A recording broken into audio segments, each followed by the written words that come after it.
I had an invitation by one of their spokesmen said, step out here in the plowed dirt.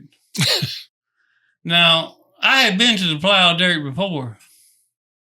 And with all the confidence of a Dominica rooster, I stepped out there in the plowed dirt. And before he got ready, I did the hop, skip, and jump on him. And I hit him as hard. I come through South Louisiana with a right hook over the top, caught him on the chin just flush. I mean, I knocked the fire out of him. I'm ready to strut around a little bit, you know.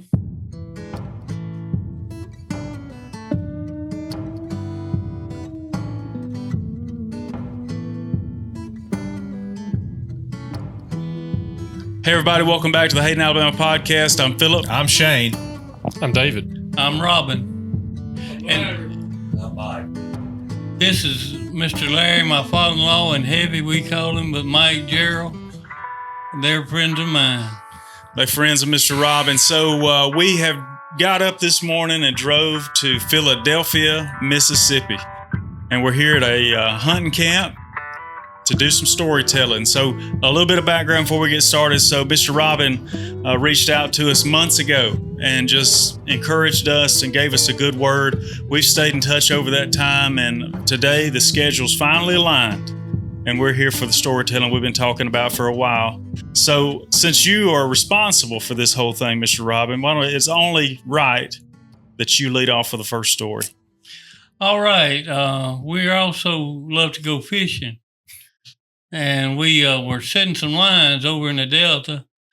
And when those catfish ponds flood and they all go in the next ditch, it's excellent fishing. And we were over there, and Mr. Larry didn't make this trip. But we were catching so many fish, it was like work. I mean, it become a burden. Took all the fun out of it, didn't it? Yeah, I mean, it done got late at night, and everybody done got tired and sleepy, and we still had fish to dress.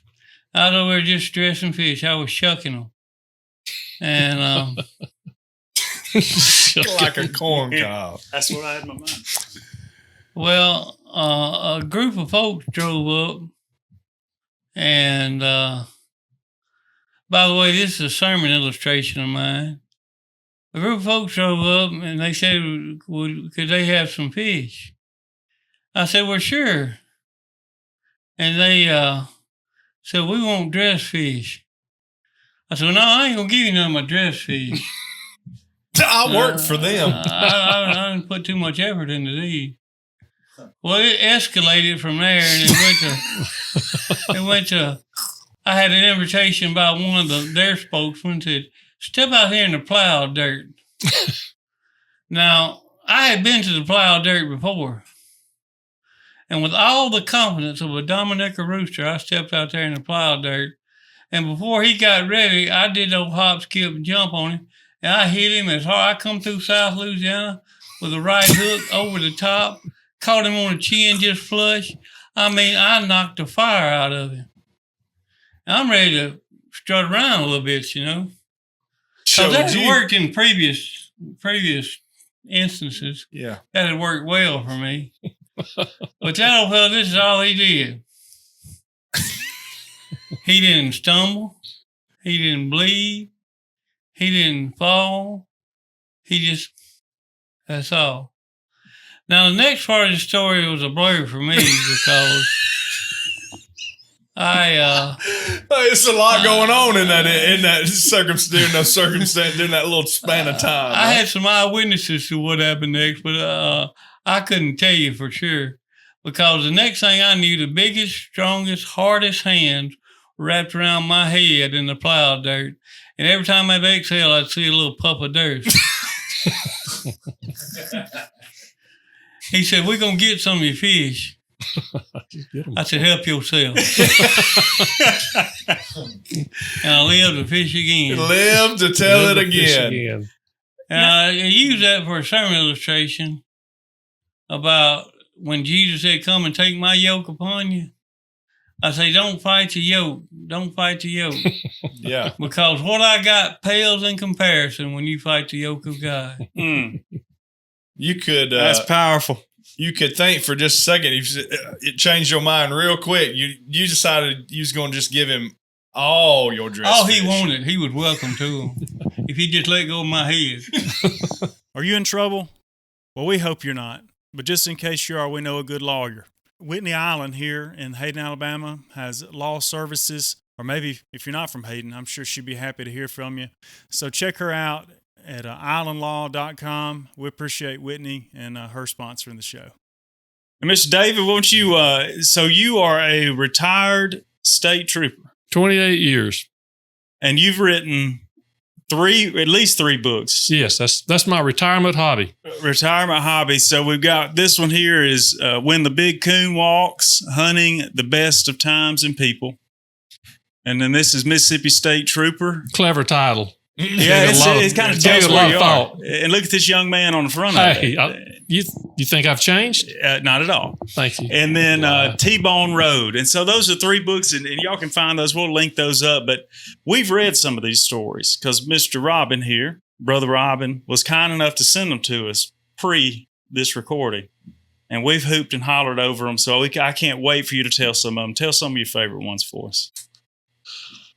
We're on fishing stories. Back in 1990, I moved from South Mississippi to Columbus to be closer to home. And met a couple at church.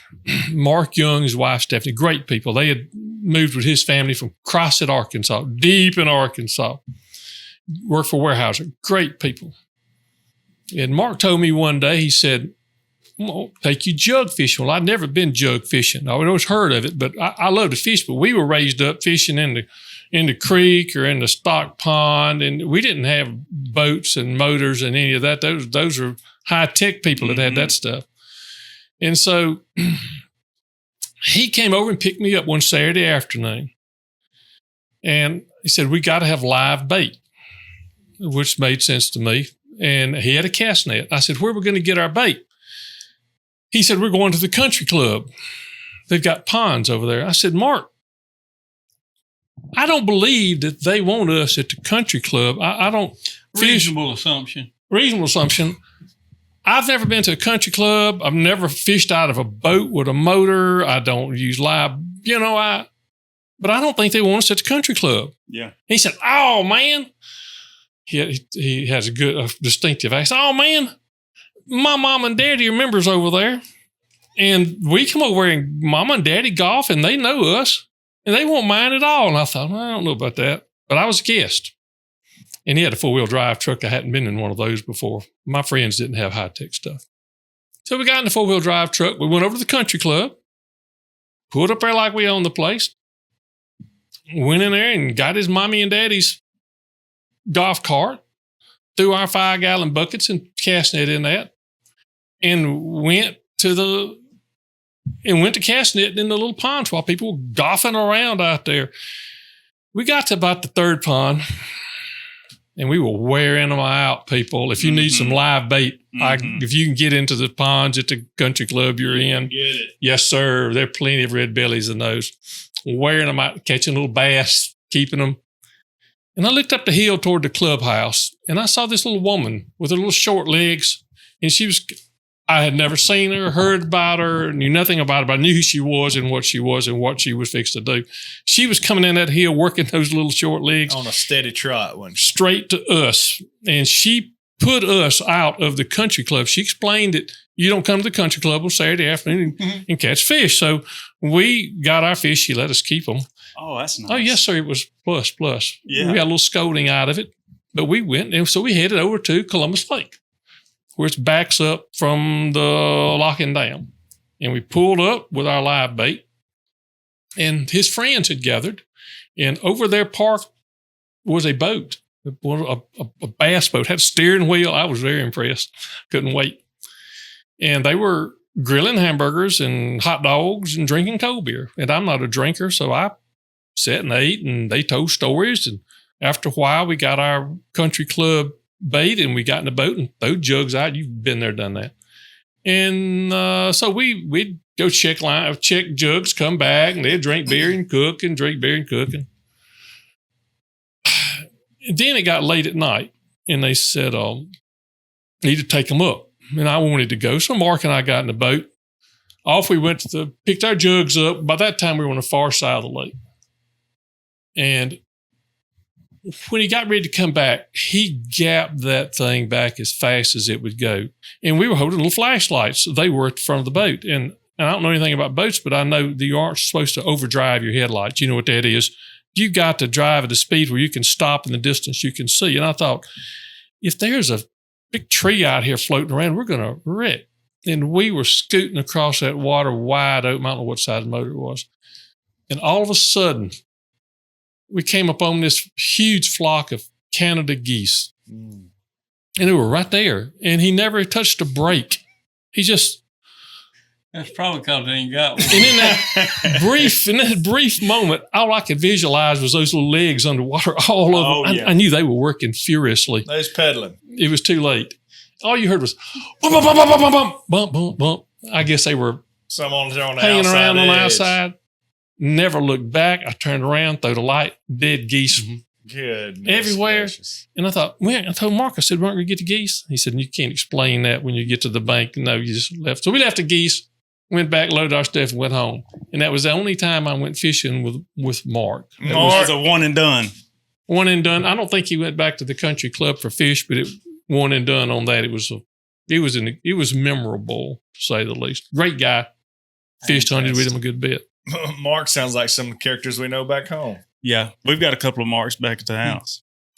Same type people. Same type people. That's fantastic. Yeah, that's on the lake. That's a good word. I mean, you gave some sage advice. Don't outrun your headlights on the water because your brake don't work real good. Brakes are non-existent. We went hunting together one time. Or do you want me to? Y'all go ahead.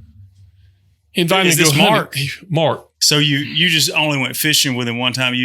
I hunted with him a couple of times too. Okay. He's a great hunter, the Warehouser, he worked at Warehouser. And when you go 45 south of Columbus, turn on Warehouser Road, Highway 792. It's woods on the right. Warehouser owns all this. And we were hunting in that little stretch of woods. Saw nothing, killed nothing. Came out of the woods and from straight road, it's a huge soybean field all the way up there to Warehouser. Warehouser's on the other side of the road. When we came out of the woods, we were riding a Honda three-wheeler, a Big Red, which was the thing back then. Maybe before your time, but we were on the Big Red. I caught the tail end of it. They're fun. Yeah. And we jumped 4 deer. And so we naturally did we ran them. They ran across that open field, and we were gapped back. We were right on them. We ran them and ran them and ran them. And finally, we came to there's a power line across it. And when we hit the power line, they hit the water, and it flooded flooded the motor, and the deer went all the way down to the far corner. And they were so tired they didn't even go in the woods. They was just standing there, huffing and puffing. But we shot at them, of course, while they were running. Of course, yeah. I'm sorry, I forgot that. We did shoot a couple of times. Understood. But when they finally stopped after being run and shot at, they just stood there and opened. And I was doing a lot of shooting back then, and it used to be a high-power rifle club. And I wrapped my sling up and propped up like I was at the range and aimed up over her back, and touched the trigger. And Mark said, "You hit that deer." And I said, "Really?" And he said, "Yeah." So he went to working on the four-wheeler, and I walked down across the field. And there was a little ditch there, and there the deer lay dead as a mackerel. I thought, well, look at me. Mm-hmm. And I walked it back. Look what I've done. Look what I have done. So it's 400 steps. Some of them were a little shorter, probably. I think I might have shortened up a few to make it even 400, but right, something like that. So after that, as long as I lived in Columbus, if we got around guys talking hunting, it would eventually get a little opening from me. And I would cue Mark up and I would say, "Oh, what's the longest non-supported shot you've ever seen there, Mark, on a deer?" Mark would say, "Oh, yeah." He'd say, he'd always do it just right. He'd tell the story and say, 400 yards, big steps for him. He said, "Yeah," and he'd brag at me a little bit, and I'd poke your chest out. Yes, I felt good about it. So we left Columbus, moved. I didn't see Mark for years. And then I came to a baseball game at New Hope. That's near Columbus. And Mark's son had grown up. I had a son then. They were both pitchers. My son pitched for Louisville. And Mark had turned gray-haired, but he was still the same guy, and we reconnected. And a bunch of his friends were there, and we got to talk about deer hunting, and my pride got me, and I said, well, Mark, what's the longest shot you've ever seen made on a deer? And he says, what you talking about? I said, man, the soybean. The cue. The soybean field, the deer at the end, And he said, oh, yeah, y'all, it must have been 150, 200 yards. Man. Story Let you dead. down. Yeah, he threw me under the bluff. I thought, man, so my pride went up, down, gone. Usually stories get better over time. He made it get worse. He killed me right there. Oh, man. Right there. Yeah, last time I've seen him. All right, Mr. Robin, I know you got another one. Well, strangely enough, it's about fishing too. My father-in-law and I took my youngest son, Buck, out to the 10-time waterway, and we set out some trout lines. We used to do a lot of that. And we set all the lines on one side of the river, except for one, we sit on the other side. And the 10-time's not a terribly wide river, but it's pretty deep. And it has barge traffic on it. Those barges are dangerous. Heavy used to pilot them things. And they throw a big wake, and they ain't got no brakes either. And they're huge. And we were crossing the river to go to our last line. We had caught a few fish. My son Buck was about three or four, but he couldn't talk real. He kind of baby talked and had a little speech impediment like I do. And we got in the middle of the river, and that 9.9 let me down. It just quit on it. Well, I went to pulling the rope naturally. That's called a sitting duck, Mr. Robin. Yes, sir. Because about that time, here comes a barge around the corner. Well, at this moment, the cranking efforts increased dramatically. And so I went to pull real hard, and I pulled the rope out. And that barge was blowing horn, bump, like I didn't see him. Yeah, like you wanted to be. Coming down the river that's narrow. No, that's what we trained to do before we run over. when we know we're fixing to create a death, that's what we're told to do. It's a liability. Save the pilot from going to prison for killing some people that's too stupid to get out of the way. That's why he blowed off. They had an inoperable motor. It wasn't stupidity, was it, Mr. Robin? No. So in a moment of genius, I took my boot lace out, plopped the coil handle off, wrapped it around the flywheel, and tried to crank it again. And at this point, my little son, speech impediment, baby talk, said, Daddy, who done did that motor train? We're going to be in heaven and on the news. At the same time. Simultaneously. The next time I wrapped around, she hit. We turned around, went to our good side of the river, and went to the house. Just left that other line hanging, didn't you? Yeah. It might have been loaded with fish. Maybe still over there. The limb may be jerking right now. Waiting on you to come get that big catfish off there. Yeah. They wasn't a catfish in the Tom Bigby River worth that. No. It was amazing that just speech impediment and all, it didn't matter, huh? He had to get some out. Clearly with me. Just like that barge captain was communicating clearly with you. If you don't move, you're going to be run over. I fished with Robin, and stuff like that seems to follow him around. It's not like it's a one-time thing. I think that's just his lifestyle. It's a pattern. There's a pattern there. I've got a cousin, I was telling you about him earlier, that we'd go airhead hunting with, We went fishing with him one night up in the deep water by the house, and his one of his favorite things was haints. You ever heard of a haint? I have. Oh, yeah. I know y'all heard haints, right? So we were fishing, and we had a little trolling motor on a little flat bottom boat, and I was casting over on one side, and Larry Joe was casting on the other, and I was in charge of the trolling motor. He was on the front of the boat. Well, I was on the back, and I was trying to keep us going forward, where we could fish. So I'd have to hit the motor every now and then just to straighten us back up. And I hit the motor, and Larry Joe went to yanking. Oh, I got a big one. I got a big one. And then the more he yanked, the more his rod went down. He said, I think it's a haint. I think it's I said, what are you talking about? Well, I'm steering the boat, and his rod's just a going down in the water, just a pulling line. I got a haint on. I got a haint on. I said, Larry Joe, what are you yelling about? And I finally got the boat straightened back up. Well, I turned the trolling motor off. Well, his rod stopped pulling. He looked at me, and I looked at him. He said, that wasn't a haint, it was you. I said, I didn't tie your boat or your line around the motor. I said, the haint might have tied it around the motor. This goes back a ways. I was a young man. I was 29, 30. No, I guess I was 32. And I hadn't been moved back from Louisiana too long. And I had a good job. And I was living by myself, single. And the job I had working on the river boats allowed me anywhere from 2 to 4 weeks off at a time.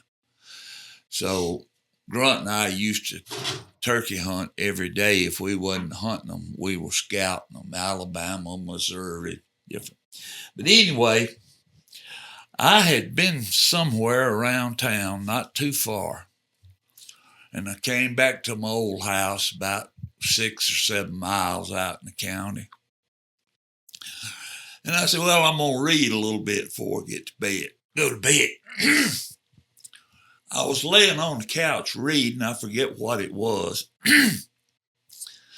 And I got the worst feeling. Excuse me. The hackle stood up on my neck. Hank's trying to keep you telling that story now. Yeah. Hackle stood up on the back of my neck. I mean, just got goosebumps on me. And though I hadn't seen or heard or smelt anything yet, I'm enough like a critter myself that I went to escape or defend myself. My first move was to run in there by the bedroom and grab my shotgun. But I'd no more than reach for it when something told me, no, it won't work on this. Your gun ain't going to stop this. And I was in an awful way. I was scared. I won't say the scaredest, but it's up there in the top 5 because I've had some exciting times in my life. Anyhow, it wasn't but about 9 o'clock. I jumped in my truck. I pulled my shoes on, jumped in my truck, and I went over to Larry's house. Mainly, I went over there to be near Miss Brenda. We call her Dee, his wife, because she was a thorough Christian. And he wasn't as bad as me, but he wasn't nothing. He wasn't nothing but a sinner. He is devil bait, I'll put it that way. Anyhow, he was working the motor plant then. I'm talking about like the mid-'80s, And he come to the door with his drawers and T-shirt on, and when he opened it, I didn't wait for him to invite me in. You coming on in. He said, what's the matter with you, boy? And I said, there's something in my house. I don't know what it is. I can't. And his wife, Brenda, come out in her house coat, and she took one look at me and laughed and said, the devil's ain't after you, ain't he heavy? Said, I've told you about your heathen, whoremongering, sinful ways. And it's done come home to you now, and you're scared, ain't you? I said, yeah, I'm scared. I said, I don't know what I'm going to do. I guess I'll stay here with y'all tonight. And they told me I could, but Brenda said, you need to take your house back. You've got to at one point or another. You got to go back over there. And you can run them off if you want to. She said, I can run them off. I said, come on, get in the truck. You get in the truck with Papa. Let's go get it I'll going. take you over there and I want you to run them off for me. She just laughed, said, I could, but it'd be better if you done it yourself. Said, have you got a Bible? And I said, yeah, I do, but it's in the house and there were things at. Can I borrow yours? Yeah, and I mean, I'm fat and old and all now, but I was much of a man when I was in my 30s. Mm-hmm. And I was much of a scared man that night. And she said, I got one here you can take with you. A little Bible about like this. I think I still got it. I don't know if I ever brought it back, but then I started to get embarrassed. And my main thing is, let's let them go on to bed and you sleep in your truck or something night. You ain't got it. But there was something about it, sort of like I had been challenged or insulted. And I thought of that song, Ain't No Haint Gonna Run Me Off, back in the 50s or 60s. Yeah. So anyhow, about 2 o'clock in the morning, I made it back into my driveway. Now, there was a tank of gas in several hours. I went up and down that road, peeping, trying to see something. Turkey neck. Yeah, trying to build up my courage. Yeah, and finally, I just said, heck with it. I pulled up in my driveway, and I got out with that Bible in my hand. And like Brenda had told me to do, I started praying. And just within seconds, the burden was off of me. I felt better.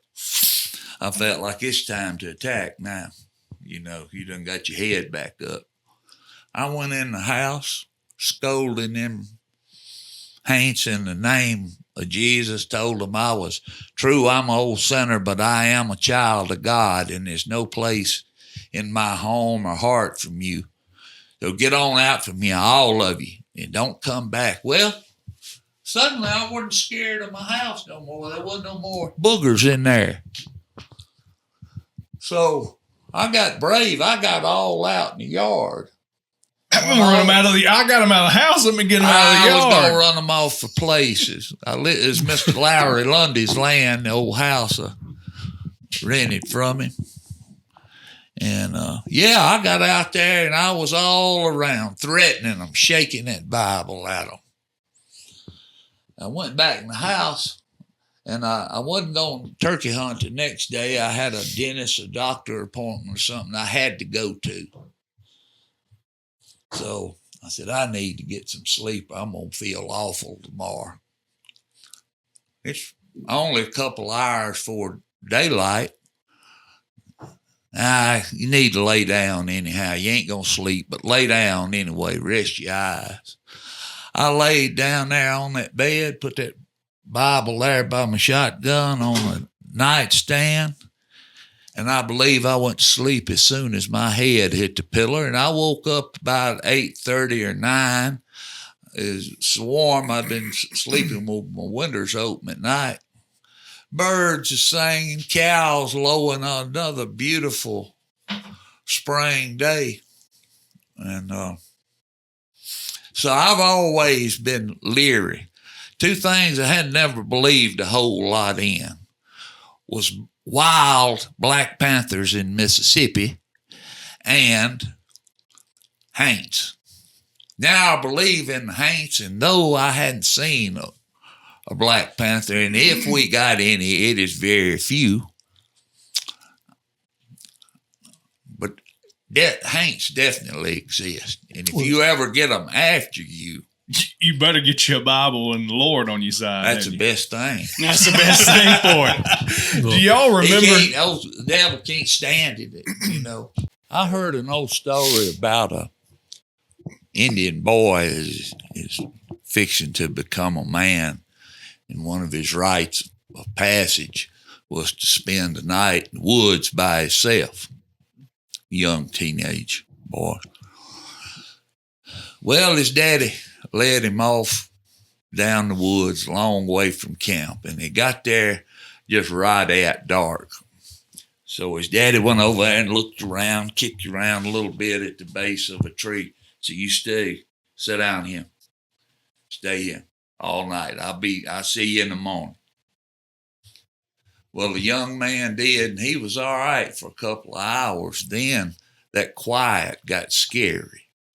His imagination went to work, and he could see all the boogers out there just peeping around trees and slipping up on him. He was terrified. Boy, his heart's racing. He's balled up in a knot like a whooped dog. And but then after a few hours over in the east, he went to seeing a little bit of light. Little bit of light. And it went to warming up a little bit as the sun started just to peep over the trees. That sun felt good, and he went to dozing off. And he'd only dozed off a few minutes and opened his eyes, and there was his daddy sitting about 15 or 20 feet away looking at him. And he said, "Where did you come from? How did you get so close to me? I didn't even hear you." His daddy said, "I never left." And that's... I was right here the whole time. Yeah. That's what them daddies do. That's what they're good for. Well, I think of the good Lord when I hear it. Yeah. Because even the best old earthly daddy can fail you. Yeah. I failed my boy before, and but that one's never failed. Good Lord ain't going to. No. I've always loved to squirrel hunt, still hunt. And I'd been to Missouri turkey hunting a lot of times, and there's a lot of squirrels up there in the Mark Twain forest. And so I've been up there several times squirrel hunting. One time we're having some more friends. But my wife got wanting to go somewhere. I said, well, we'll go to Missouri squirrel hunting. They got some little cabins down on the Big Piney River. Nice place. Nice romantic. Yeah. Oh, yeah. romantic place. About like, well, Not like what we're sitting in here. No, it ain't Yeah. quite this nice. Oh. Anyhow, I had a Remington 1100, and Good my guns. wife had shot a gun before. She'd killed deer. And I said, you gonna hunt too? She said, yeah, I hunt. I'll go with you. And so I got her to shooting that 1100 with light load shells, naturally. But if any of y'all squirrel hunt, you know light load shells ain't fitting for a squirrel. You need you some of them Remington long brass number 6 shot. Mm-hmm. So that's what I bought to go squirrel hunting. Well, we went up there that morning. Well, that week, got up there that morning and drove over to the place. Robin and Heavy both know where it's at, down that steep hill mountain. And we walked down it in the dark, fixing to go up the mountain to another mountain. And nature got wanting to call to me. And I had on a pair of coveralls. And there was a den tree. I knew it was there from turkey hunting. I said, now, you watch that tree right there. And I'd fill that 1100 up with them number 6 heavy load. I said, you watch that tree right there. And I said, there'll probably be a squirrel come out in a minute. And when it does, you shoot it. And I said, I'm going to get off over here. Take care of some business. Take care of some business. See a Had man on about a coveralls.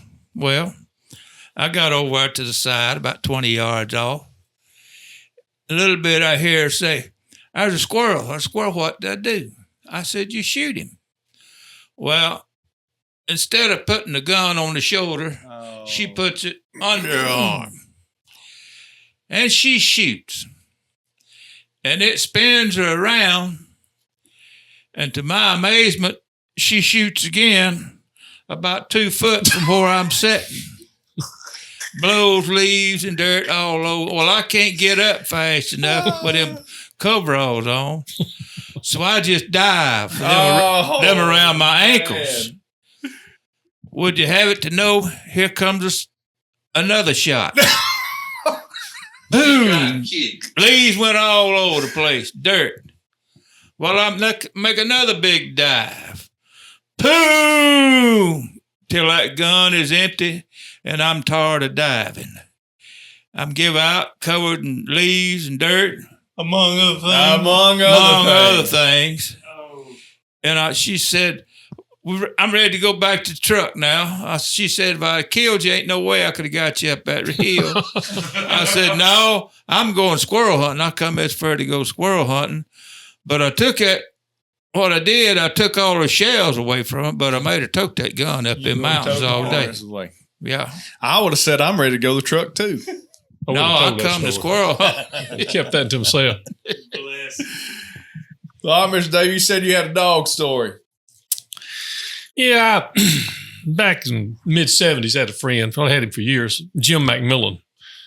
Jim from Louisville, great guy he was. He's deceased now.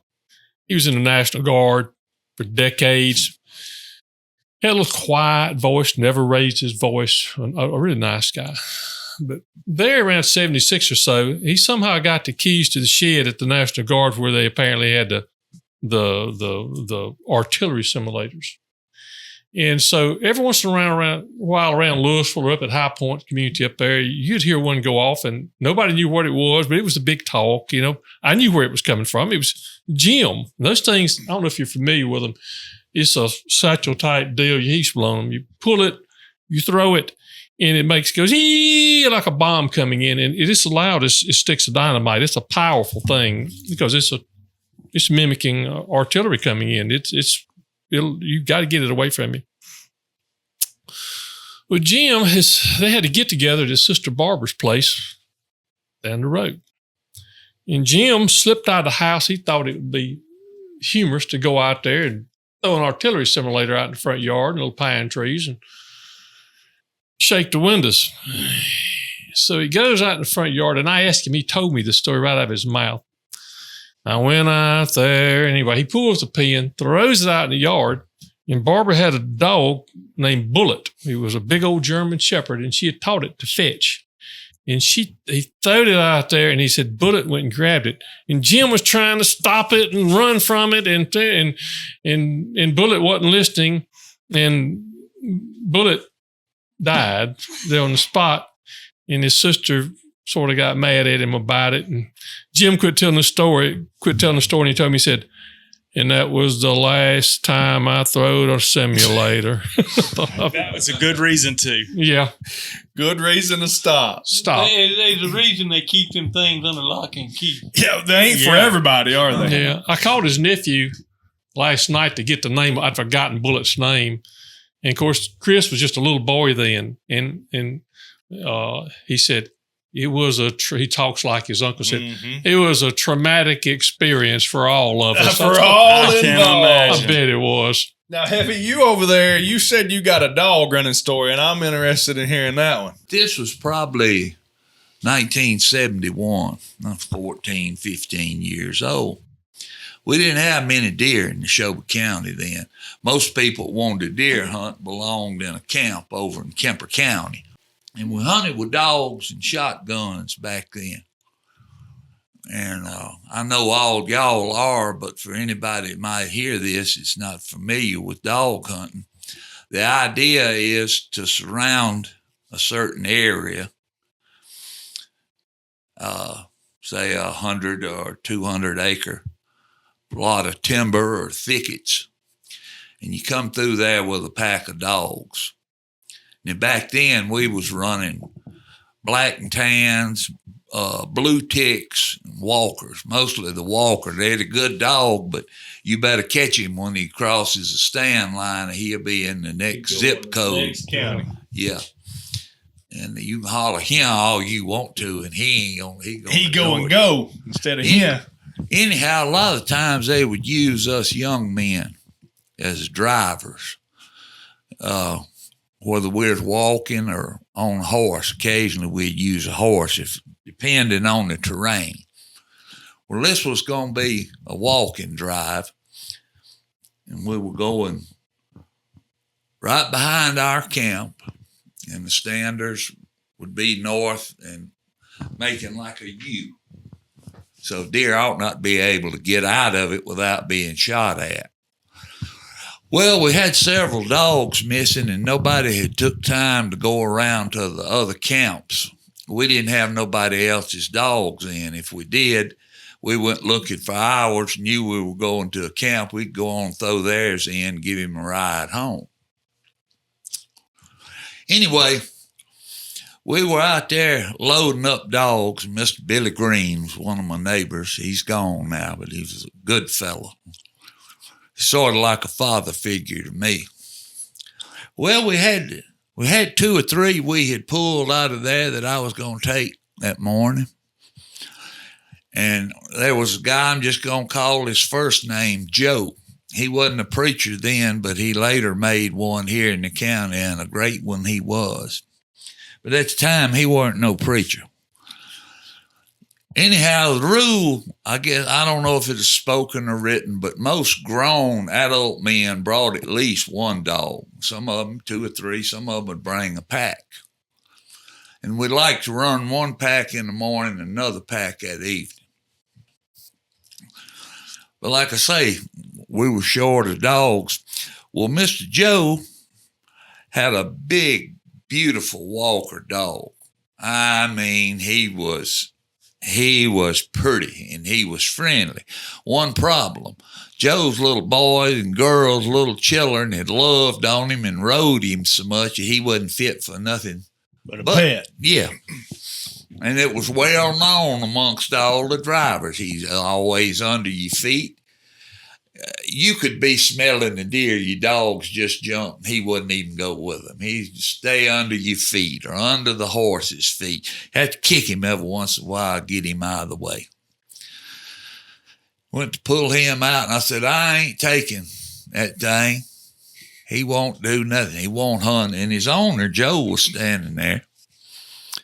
And Billy Green said, shut up. You'll take what I tell you to take. So I was standing there frowning, and it embarrassed Joe, me talking about his dog like that. It's the truth. He said, Mike, if he don't run this morning, leave him in the woods. Bring me his collar. I said, all right. So we took him, and we probably had a half a dozen dogs size him. I waited for everybody to get on the stand. I took the dogs, headed out. Sure enough, we ain't went a quarter of a mile, and they jumped hot. Just, he's standing there looking off out of the way. Look at me like, did you see anything? I didn't see nothing. No need and I to kicked run. him. I kicked him. I said, get on out there. Somebody killed a deer. I don't know what it was or nothing like that or who it was. Somebody killed a deer. I'd heard shooting over there on the stand line. So all I had was old Joe's dog with me. So I was just going to walk on back to the camp. That was closer than going all the way to the stand line. Well, there's an old black man lived right down the road from us. I think they called him Nepus. But he was a good old fella. He'd bring us turnip greens and collards when we was up there hunting and keep eye on our camp. We give him deer meat, and he'd come hang out, sometime cook for us. Well, I come out in his yard, and he had a well that had some of the coldest, sweetest tasting, best tasting water. I never missed the opportunity to get me some of it when I come through his yard. I come walking out, and old Neva's sitting over there in his little old chair up under a chinaberry tree, had them little pipe stem legs crossed. He was ancient. He had to be in his 80s then. He saw me and that dog. He said, yeah, sir, that's a fine-looking dog you got there with you. And I said, you want him? I said, I was supposed to have killed him, but I didn't have the heart. 2 or 3 times I aimed that shotgun at him and I couldn't do it. He said, oh, no, I ain't start no trouble taking somebody's dog. I said, I wished you would, because I was supposed to kill him, and they're going to get on to me for not doing it. Well, if you don't think nobody will get mad, I said, you need to tie him or put him in a pen. We're going to break camp and leave in a couple of days. Camp wasn't but maybe a quarter mile away. All right, well, he got an old plow line, which was just a rope about as big as your little finger. and tied on to the dog, put it around his neck. I took the collar off and stuck it in my hunting coat.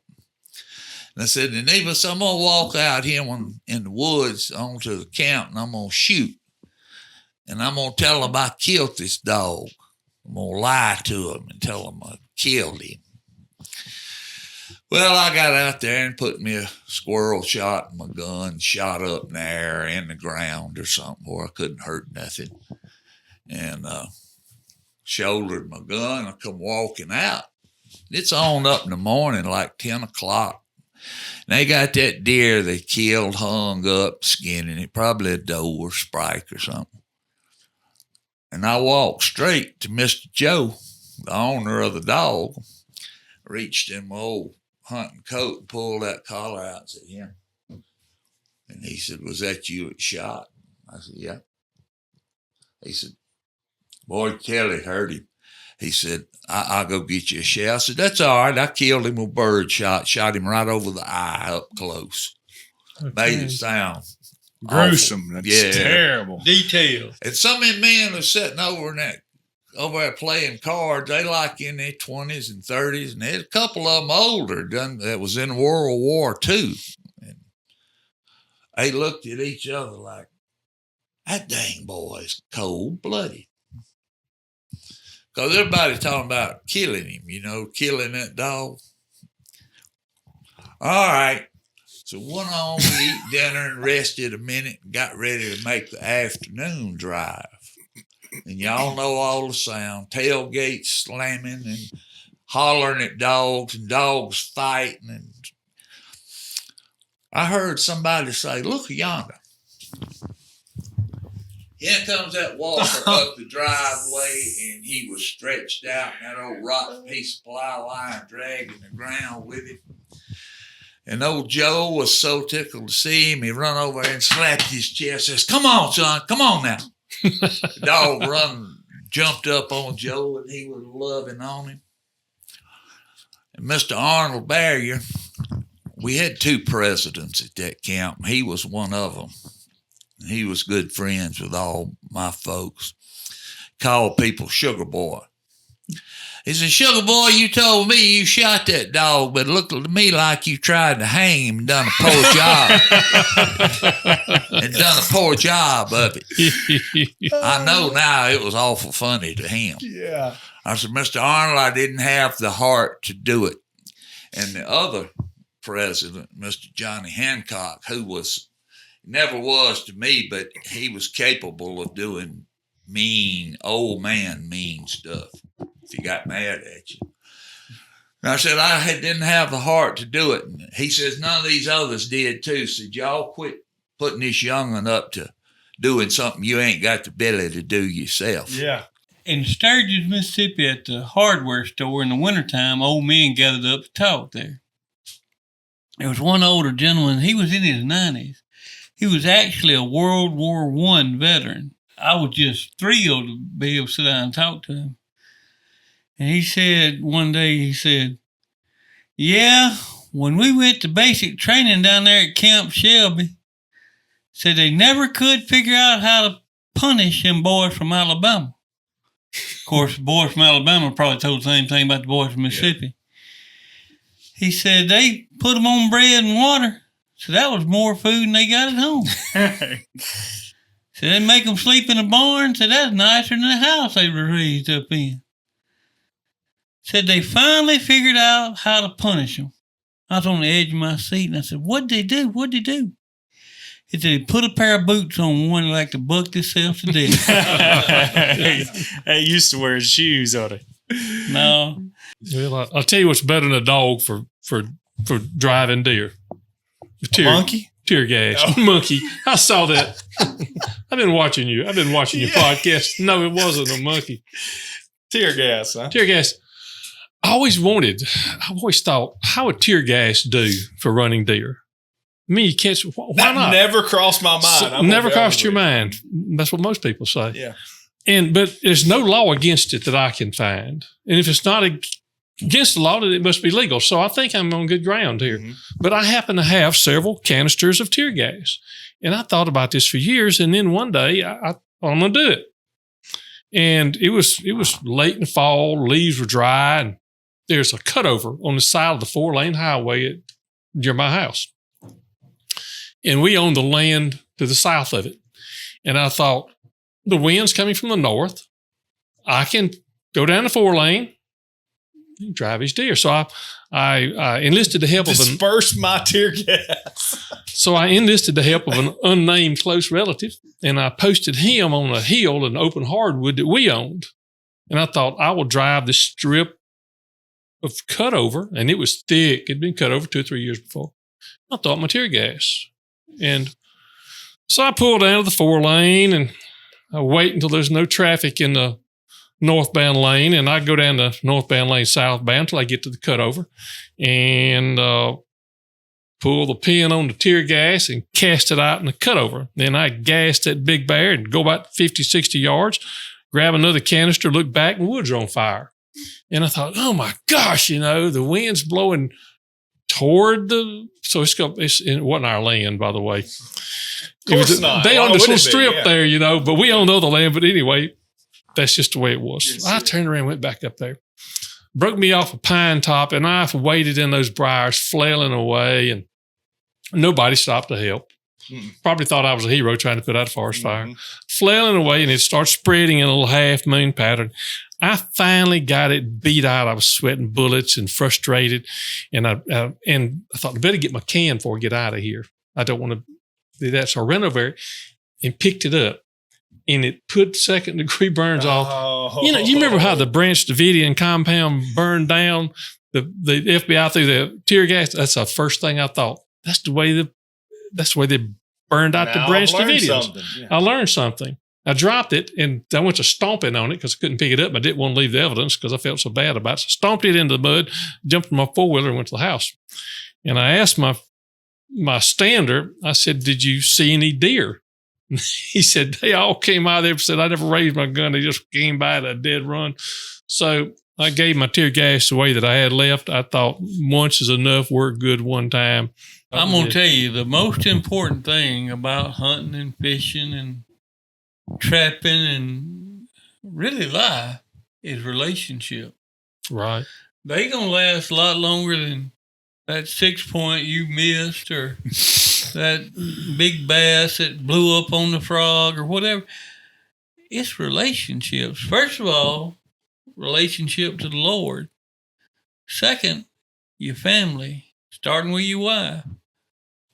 And hold on, they're worth the effort. They are worth the effort. Yeah, that's a good word. You remember that. And Sarge told me, we were talking, and we got talking about my cousin Kim had passed away, we both hunted with, and Jim McMillan.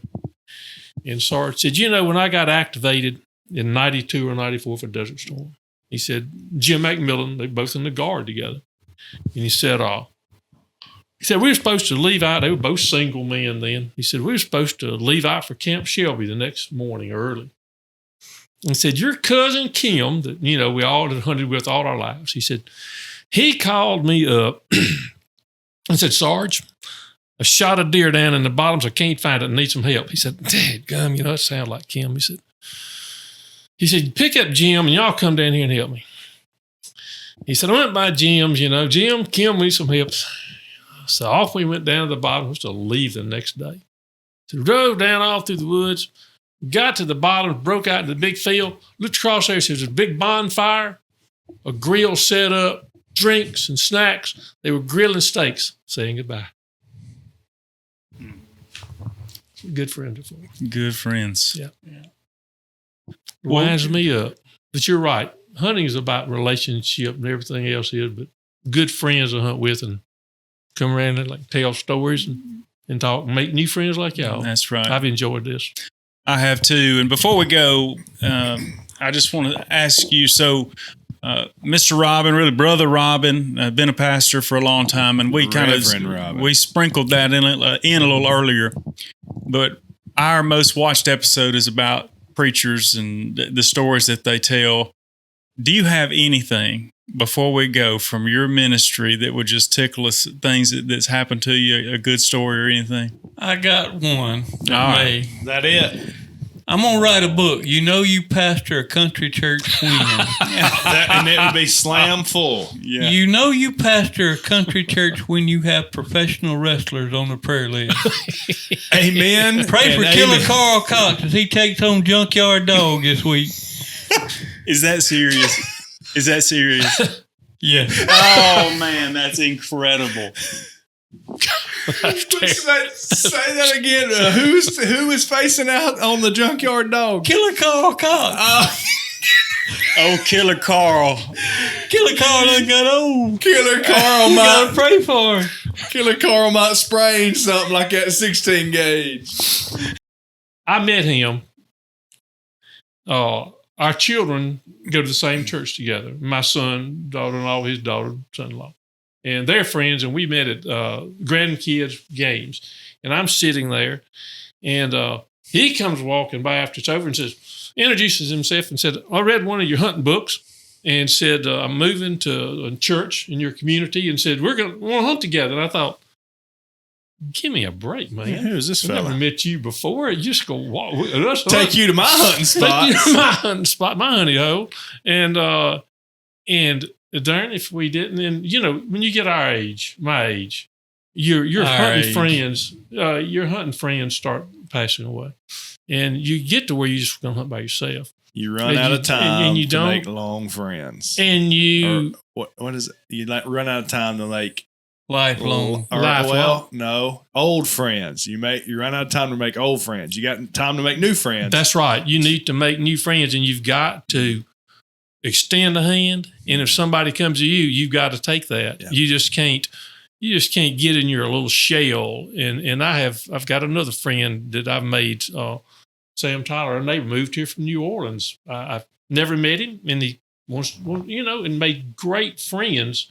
And you've got to keep that in mind as you get older, to always be ready to make a new friend and have a new experience and do different things. So, yes, that's part of life. Well, we've had a lot of fun in Philadelphia, Mississippi today, telling stories with you fellas. We're at a fine place in a wonderful hunting cabin, and we've been taking back a lot of years and shared all kinds of experiences. You know, we're not going to say which ones will make the final cut, but anyway, it's been fun, and we appreciate y'all inviting us out. But that's going to do it this week at the Hayden Alabama Podcast. I'm Philip. I'm Shane. I'm David. I'm Robin. And we'll see you guys next week.